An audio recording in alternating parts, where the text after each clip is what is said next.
Bismillahirrahmanirrahim. Assalamualaikum warahmatullahi wabarakatuh. Waalaikumsalam warahmatullahi wabarakatuh.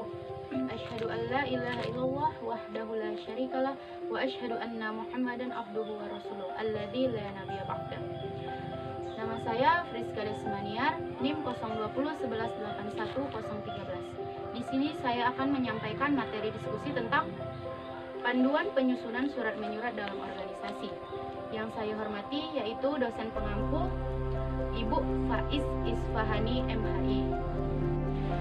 Materi yang pertama yaitu pengertian surat menyurat. Surat menyurat adalah suatu kegiatan untuk mengadakan hubungan secara terus-menerus antara pihak yang satu dengan pihak yang lainnya. Jadi surat adalah media penghubung antar sesama manusia untuk berkomunikasi. Yang kedua yaitu tujuan surat. Tujuan surat secara garis besar diklasifikasikan menjadi 3 macam. Yang pertama, menyampaikan informasi kepada pembaca surat. Yang kedua, mendapatkan tanggapan dari pembaca surat tentang isi surat. Yang ketiga, ingin mendapatkan tanggapan dan menyampaikan informasi kepada pembaca. Yang ketiga adalah fungsi surat. Fungsi surat dalam organisasi antara lain, yang pertama, sebagai media komunikasi. Yang kedua, surat sebagai barometer. Yang ketiga, surat sebagai duta tertulis. Yang keempat, surat sebagai bukti tertulis. Yang kelima, surat sebagai salah satu otak kegiatan suatu kantor. Materi yang keempat yaitu hal-hal yang harus diperhatikan dalam surat menyurat. Yang pertama, pengiriman surat, yaitu orang atau lembaga yang menyampaikan pesan lewat surat. Yang kedua, penerima surat, yaitu orang atau lembaga sasaran yang dikirim surat. Yang ketiga, pesan, yaitu surat berupa informasi, gagasan atau perasaan pengirimnya. Yang keempat, saluran, yaitu surat itu sendiri yang memuat pesan yang diinformasikan dalam ragam bahasa tulis dan disajikan dalam format surat yang sesuai dengan keperluan. Dalam penulisan surat yang baik, terlebih dahulu kita harus mengenal tema-tema, kalimat, alenia, gaya bahasa, ejaan, dan penulisan kata depan yang tepat. Materi yang kelima yaitu pengolahan surat. Surat menyurat juga sering kita jumpai dalam suatu unit organisasi atau instansi. Dalam unit kerja pemerintahan, surat yang sering kita jumpai adalah surat masuk dan surat keluar.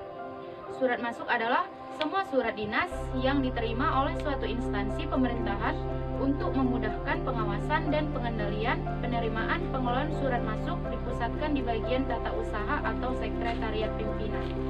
Oleh karena itu, jika seorang PNS dari bagian manapun menerima surat masuk dari instansi luar, maka langkah pertama yang dilakukan adalah menyerahkan surat masuk itu pada bagian tata usaha atau sekretariat. Setelah surat itu diterima oleh bagian surat, selanjutnya surat itu diadakan pengolahan sebagai berikut. Yang pertama, pencatatan surat.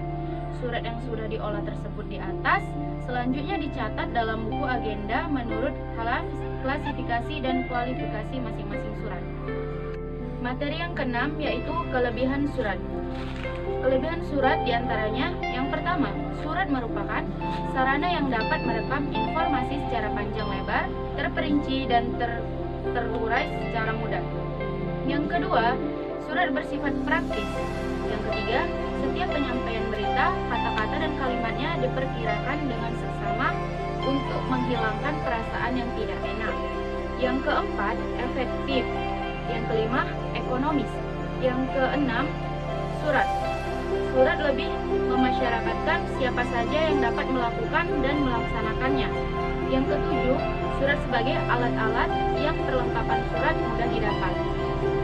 Ketujuh yaitu kelemahan surat.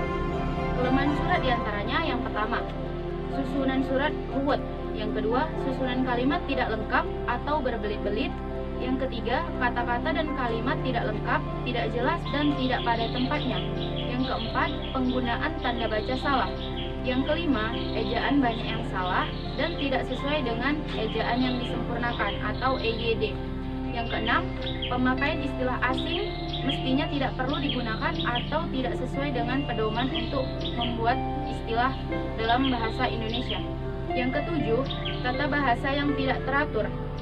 Yang kedelapan, kurang sopan atau ceroboh dalam mengungkapkan gagasan. Yang kesembilan, ketikan salah atau banyak yang kotor. Dan yang kesepuluh adalah alamat tidak tepat.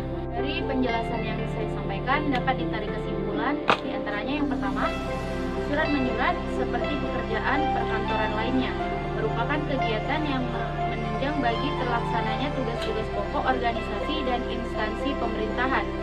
Yang kedua, surat menyurat merupakan kegiatan staf atau servis staf, tetapi kegiatan surat menyurat hampir melibatkan seluruh pejabat organisasi atau instansi pemerintahan. Yang ketiga, surat sebagai otak tata usaha, yaitu di mana surat merupakan suatu kegiatan yang memegang peranan penting dalam ketatausahaan. Demikianlah materi yang dapat saya sampaikan. Jika ada kata yang salah, saya mohon maaf. Kepada Allah saya mohon ampun. Wabillahi taufiq wal hidayah. Wallahul muwaffiq ila aqwamit thoriq. Assalamualaikum warahmatullahi wabarakatuh. Waalaikumsalam warahmatullahi